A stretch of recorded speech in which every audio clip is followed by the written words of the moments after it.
If you're watching this video, that means you were inspired by the number 3 pencil resource that you may have received during the new faculty orientation. My name's Adam Barragato, and I'm currently an educational technology consultant. However, in my previous life, I was a faculty member. In fact, I love teaching because of those aha moments that students received when they recognized something was so important in their lives and they kind of made that connection.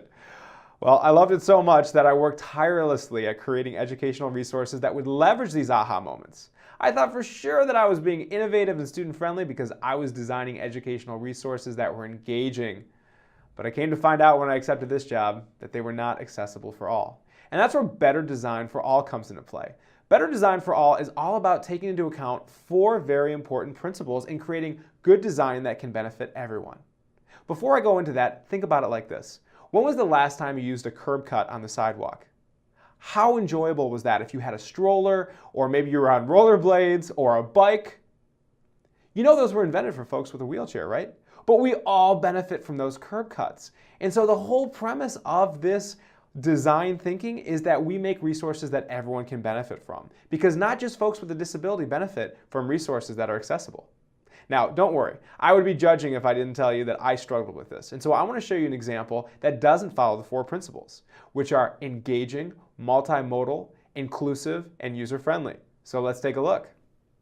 I thought I was being super innovative, creating what looks to be a magazine, but really, guess what? It's a syllabus. You know why? Because we all know as faculty, students don't read the syllabus. So I thought, yes, I am going to engage students in reading a syllabus because it doesn't look like a syllabus. Well, there were a couple problems. Is this engaging? Sure, maybe on the outset it's engaging. There's lots of colors and it's visual. You got this letter from the editor that kind of introduces who I am.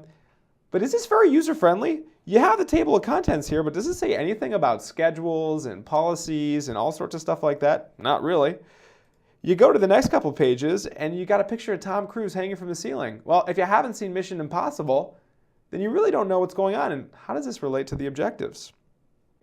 This is not inclusive at all. Because let's face it, if someone was using a screen reader, 1, there's no alternative text, so they're not going to be able to see the pictures, and worse yet, the screen reader isn't going to know what to read and when. Finally, this is not multimodal. If you're not a visual learner like me, you are not going to enjoy this at all. If you're the type of person that needs things in black and white or prefers to maybe read things in sequential order in an organized fashion with lots of headings, you're going to be like, Adam, where are your office hours and when are they? What's the policy for late speeches? How do I manage through this? Well, sadly, I had no idea that this was completely inaccessible, not just for folks with a disability, but just folks in general. Please know that we don't expect you to go back and change everything. That would be very challenging. But instead, moving forward, we want you to think about taking the tips that are offered on this YouTube channel for creating documents that are accessible for all. And by accessible, we mean designed well so that everybody can benefit from them. Just like we all benefit from curb cuts, we can all benefit from good design.